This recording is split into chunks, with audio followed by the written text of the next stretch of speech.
प्रिय विद्यार्थियों, आज का जो टॉपिक जिस पर हम बात करेंगे वो है गुप्त वंश के जो शासक समुद्रगुप्त, जिसने 335 ईस्वी से 375 ईस्वी तक शासन संभाला।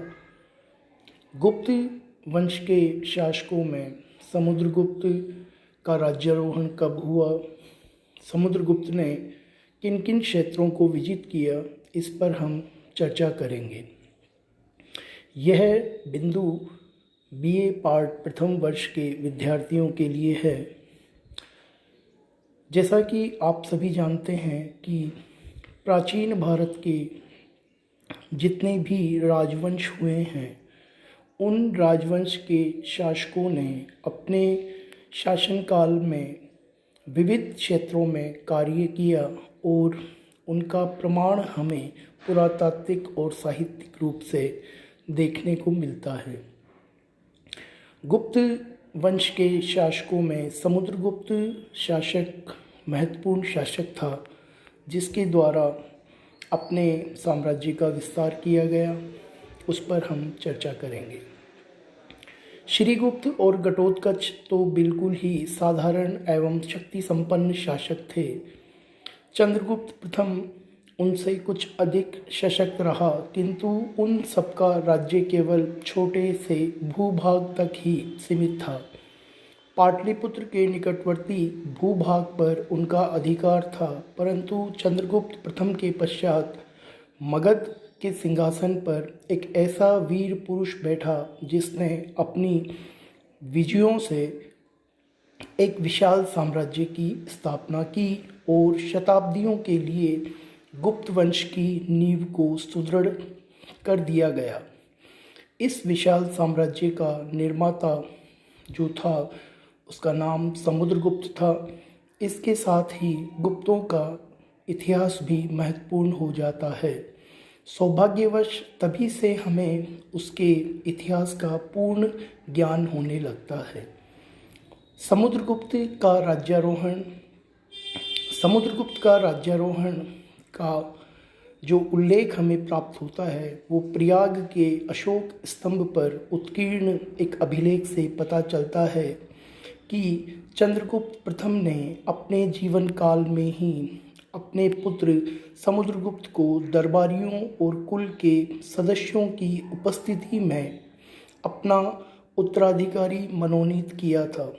समुद्रगुप्त लगभग 335 ईस्वी में गद्दी पर बैठा और उसने अपने कार्यों से अपने पिता के चयन की उपयुक्तता ही सिद्ध नहीं कर दी, बल्कि अपने को भारत के महान सम्राटों की श्रेणी में भी उसने ला खड़ा किया। चंद्रगुप्त प्रथम ने अपनी मृत्यु के पूर्व ही समुद्रगुप्त के अनुपम गुणों से प्रभावित होकर उसे अपना उत्तराधिकारी नियुक्त किया था। समुद्रगुप्त बचपन से ही बड़ा होनहार था।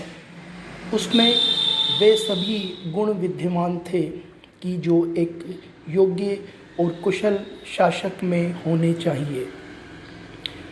वह बड़ा वीर, साहसी और विद्वान था। उसने अपने आप को एक होनहार विजेता और योग्य सेनापति के साथ साथ निपुण एवं शांति प्रिय शासक भी सिद्ध किया था। समुद्रगुप्त साहित्य और कला में विशेष प्रेम रखता था। वीणा वादन में उसकी विशेष रुचि थी। उसको विद्वानों ने कवि राजा की उपाधि से भी सुशोभित किया है। अपनी वीरता के कारण उसे व्याघ्र पराक्रम की उपाधि प्राप्त थी। उसके सिक्कों और अभिलेखों से उसकी पराक्रमांक, अप्रतिरथ, अश्वमेघ पराक्रम, वृत्तांत, परशु, सर्व राज्योचेता आदि उपाधियों का भी उसके विषय में उल्लेख मिलता है। समुद्रगुप्त का जो विजय अभियान था उस पर हम चर्चा करेंगे। समुद्रगुप्त एक महान विजेता था। उसकी विजयों तथा दिग्विजय के कारण ही प्रसिद्ध इतिहासकार विसेंट स्मिथ महोदय ने समुद्रगुप्त को भारतीय नेपोलियन के नाम से संबोधित किया था।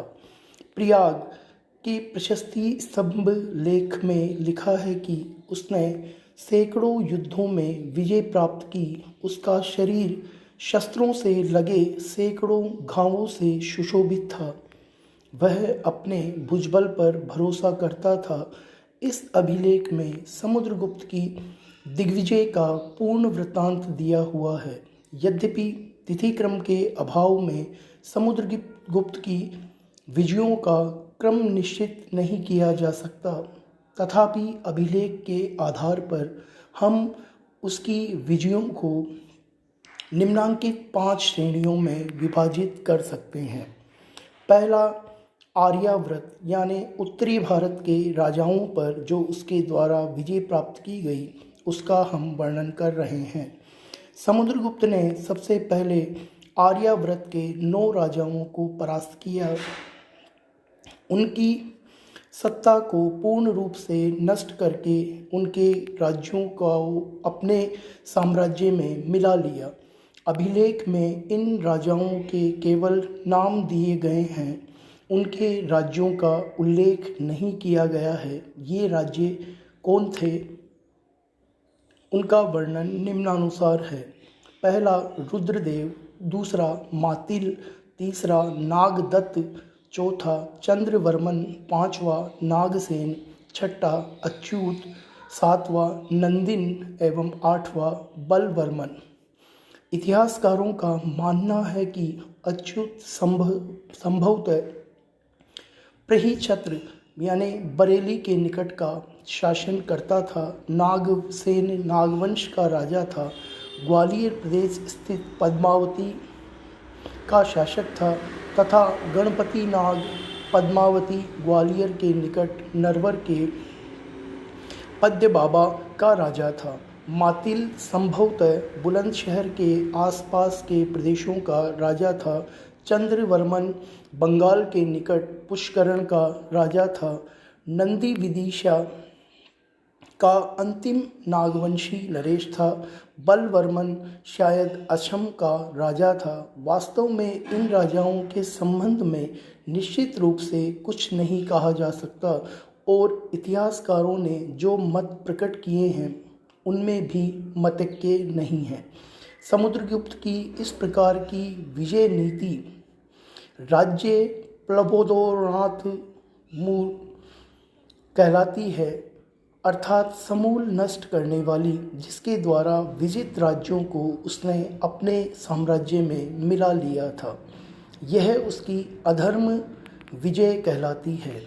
इस प्रकार आर्यावर्त के राजाओं पर उसने विजय प्राप्त की। दूसरा जो उसका विजय अभियान रहा वो विंध्य प्रदेश के आठविक राज्यों पर रहा।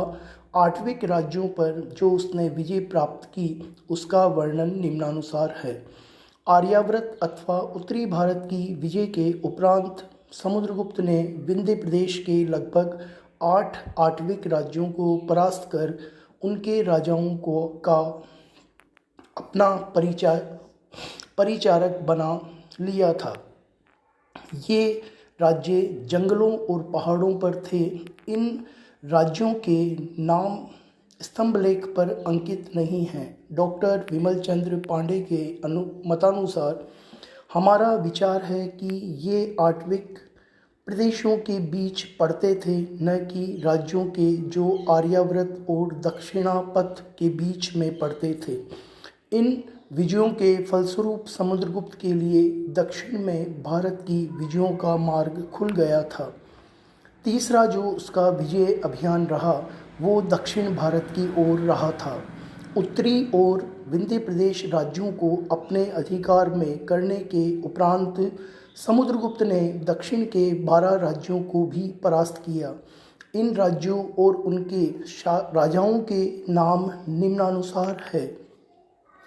पहला कोशल का महेंद्र, दूसरा महाकांतार का व्याघ्र राजा, तीसरा कोराल का मृंतराज, चौथा पिष्टपुर का महेंद्रगिरी, पांचवा कोट्टर का स्वामीदत्त, छठा एंडरपल का दमन, सातवां कांचर का विष्णुगोप, आठवां अवमुक्त का नीलराज, 9वां बैंगी का हस्तिवर्मन, 10वां पल्लिक का उग्रसेन, 11वां देवराष्ट्र का कुबेर और 12वां कुस्थलपुर का धनंजय।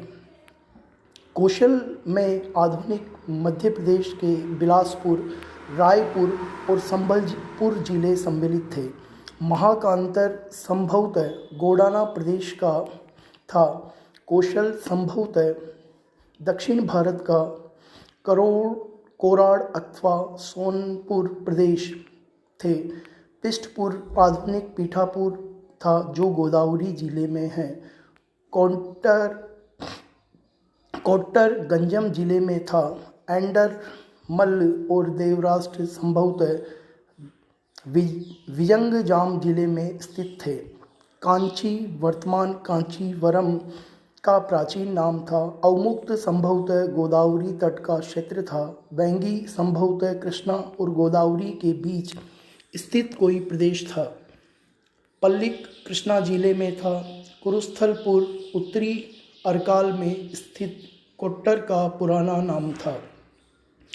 अभिलेख से स्पष्ट होता है कि समुद्रगुप्त ने इन राजाओं को हराकर अपने राज्य में सम्मिलित नहीं किया, बल्कि इन राज्यों के राजाओं के साथ अपने धर्म विजय की नीति का पालन किया।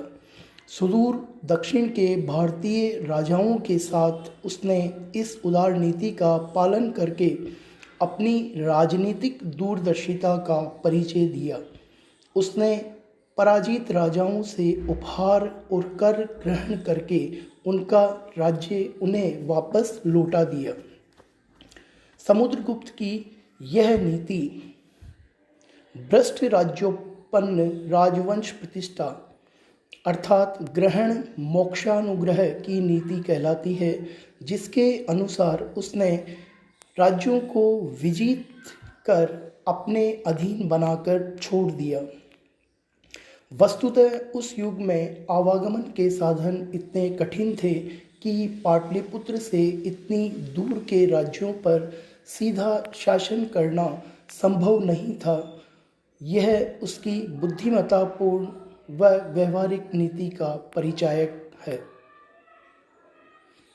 उसका चौथा जो अभियान रहा, पूर्वी सीमांत प्रदेश एवं गणराज्यों पर विजय। समुद्रगुप्त ने पूर्वी सीमांत के प्रदेशों एवं गणराज्यों पर जो विजय प्राप्त की, उसका वर्णन निम्नानुसार है। उक्त विजयों से निवृत्त होने के उपरांत समुद्रगुप्त ने सीमांत प्रदेशीय राज्यों की ओर ध्यान दिया। इस समय तक समुद्रगुप्त की धाक अर्थात उसका प्रभाव संपूर्ण भारत में जम चुका था। उत्तर पूर्वी भारत के सीमांत राज्य और पंजाब, मालवा एवं मध्य भारत के गणराज्य उससे आतंकित हो गए थे। अतः समुद्रगुप्त के आक्रमणों के भय से इनमें से कुछ ने युद्ध करने के पश्चात और कुछ ने बिना युद्ध किए ही समुद्रगुप्त का आधिपत्य स्वीकार कर लिया था। राज्य समुद्रगुप्त को कर देने लगे और उसके आज्ञाकारी बन गए थे। अभिलेख के अनुसार ऐसे सीमांत राज्यों की संख्या 5 थी। पहला समगट दक्षिण पूर्वी बंगाल का समुद्र तटीय प्रदेश, दूसरा कामरूप, तीसरा देवाक, चौथा नेपाल और पांचवा कृतपुर संभवतः कुमायूं, गढ़वाल व रुहेलखंड के प्रदेश। गुप्त साम्राज्य के पश्चिम और दक्षिण पश्चिम में प्रजातांत्रिक सिद्धांत के आधार पर चलने वाले कुछ गणराज्य थे। इन राज्यों ने भी बिना युद्ध किए ही चंद्रगुप्त की अधीनता स्वीकार कर ली थी। ये राज्य 9 थे। पहला मालवा, दूसरा अर्जुनायन, तीसरा योधे, चौथा मद्रक, पांचवा आभीर, छठा प्राजून, सातवां सनकानिक, आठवां काक और नौवां खरपारिक। मतलब लोगों का निवास स्थान पंजाब के रावी के आसपास था, किंतु वे राजपूताना में बस गए थे।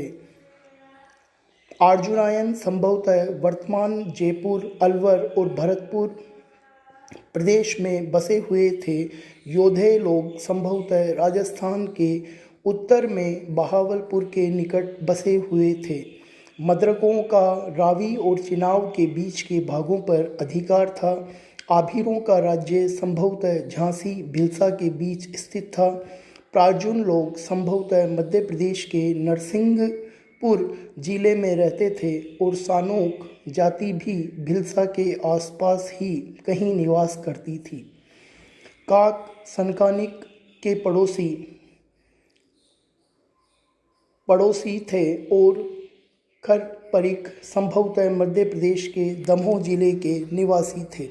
इस प्रकार पूर्वी सीमांत एवं गणराज्यों पर समुद्रगुप्त द्वारा विजय प्राप्त की गई। विदेशी राज्यों से संबंध। उपयुक्त विजयों से समुद्रगुप्त की ख्याति संपूर्ण देश विदेशों में फैल चुकी थी।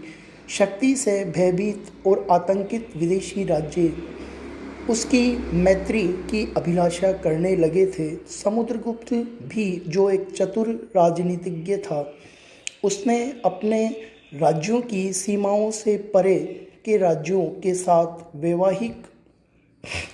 साथ मैत्री संबंध रखना चाहता था, जिससे साम्राज्य में शांति स्थापित करने में सहायता मिल सके। अतः विदेशी राज्यों के साथ विविध शर्तों पर सेवा और सहयोग की संधियां भी स्थापित की। कुछ राज्यों ने मैत्री के प्रस्ताव किए, कुछ ने राजमहल में सेवाओं के लिए कन्याओं के उपहार दिए और कुछ ने स्थानीय वस्तुओं की भेंट की।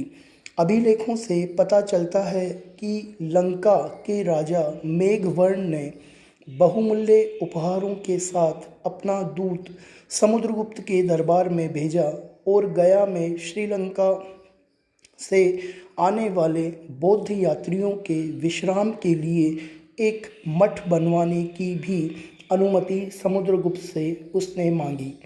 प्रशस्ति से यह भी पता चलता है कि देवपुत्र शहशाही शक मरुंड तथा सिंघल तथा अन्य द्वीप निवासी बहुमूल्य भेंट लेकर समुद्रगुप्त के सामने उपस्थित हुए थे और अपने प्रदेशों पर शासन करने के लिए उसकी आज्ञा प्राप्त की थी। सिंघल द्वीप के अतिरिक्त अन्य कौन से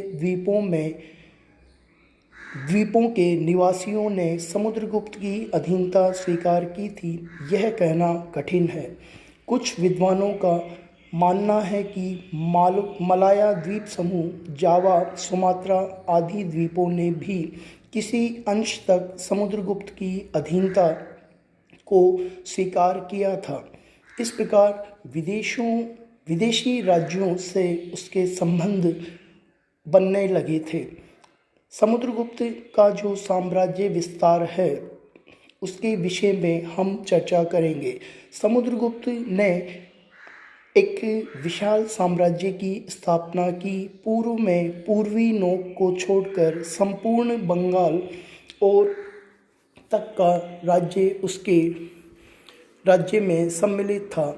उसके साम्राज्य की उत्तरी सीमा हिमालय के समानांतर पंजाब तक जाती थी। संभवतः लाहौर और करनाल के बीच के जिले भी उसमें सम्मिलित थे। वहाँ से गुप्त साम्राज्य की सीमा यमुना के किनारे यमुना चंबल संगम तक पहुँचती थी और वहाँ से नरवर होती हुई जबलपुर तक जाती थी। यह संपूर्ण प्रदेश वह था जिस पर सम्राट समुद्रगुप्त का सीधा शासन स्थापित था। इसके अतिरिक्त सीमा के बहुत से प्रदेश उसके अधीन थे। विदेशी राष्ट्रों से उसके मैत्रीपूर्ण संबंध थे। वह समुद्र पार के द्वीपों और देशों से अपना संबंध स्थापित कर सका था। वास्तव में यह कहना सही होगा कि समुद्रगुप्त के शासनकाल में ही बृहत्तर भारत का श्री गणेश हुआ। उक्त वीडियो में हमने समुद्रगुप्त के विजय अभियानों का वर्णन किया है। समुद्रगुप्त ने अपनी साम्राज्यवादी नीति को अपनी योग्यता के बल पर स्थापित किया और भारत के बहुसंख्यक भूभाग पर उसका अधिकार बना रहा।